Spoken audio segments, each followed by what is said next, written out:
Then I woke up to my brother screaming, and he was screaming, "Help, Daddy, help." It was one of those screams that you knew something bad was happening. On a clear day in November 1961, a cargo ship sailing through the Bahamas spotted something unusual on the horizon.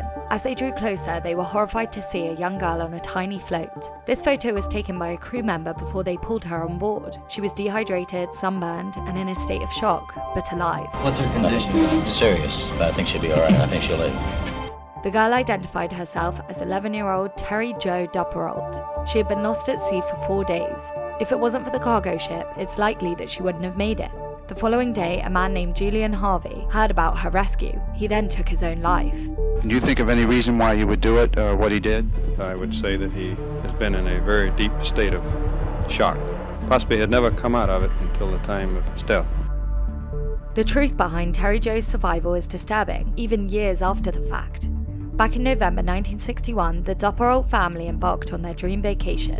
Arthur Duperrault, his wife Jean, and their 3 children, Terry, Jo, Brian, and Renee, boarded the Bluebelle, a private yacht that would take them on a week-long cruise from the Florida Keys to the Bahamas. Arthur hired his friend, Julian Harvey, to captain the ship. Captain Harvey was joined by his wife, Mary Dean.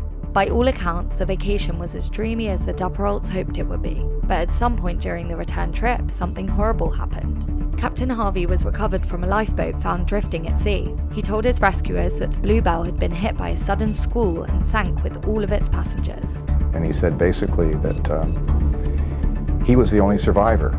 He wasn't able to rescue anybody else off the boat. The loss of the Duperrault family, as well as Mary Dean, seemed like an unfortunate disaster, until Jo's miraculous rescue, and her recollection of events was widely different from Harvey's. She was very composed. I was surprised at the amount of fortitude and courage that she has shown throughout.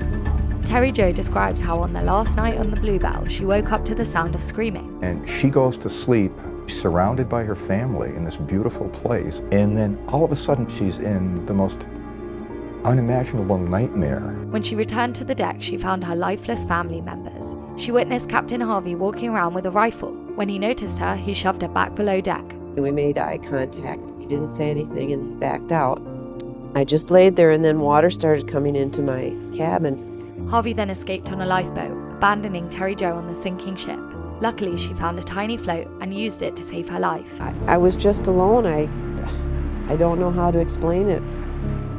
I just sat there and just coped. The cold was just terribly miserable, and the waves would be a blackish color, and I would be on the top of this black wave, submerged to the waist all of the time. When Captain Harvey heard that she had survived, it's reported that he yelled, "Oh my God, isn't that wonderful?" His body was found approximately 2 hours later, along with a note that left no explanations or apologies.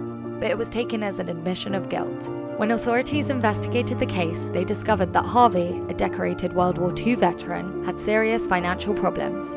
A few months before the tragedy, he had taken out a sizable insurance policy on his wife, Mary Dean. The conclusion of the investigation was that Harvey had planned to kill Mary to collect the insurance money. It was further concluded that Arthur Duperrault, Jean Duperrault, Brian Duperrault, and Mary Jordan Harvey lost their lives at the hands of Julian A. Harvey prior to the sinking of the vessel.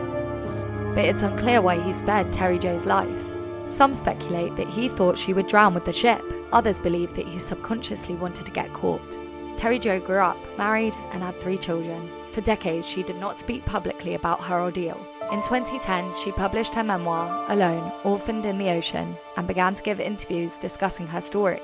She doesn't want to be known as that poor little girl, but rather that she has gone on with her life.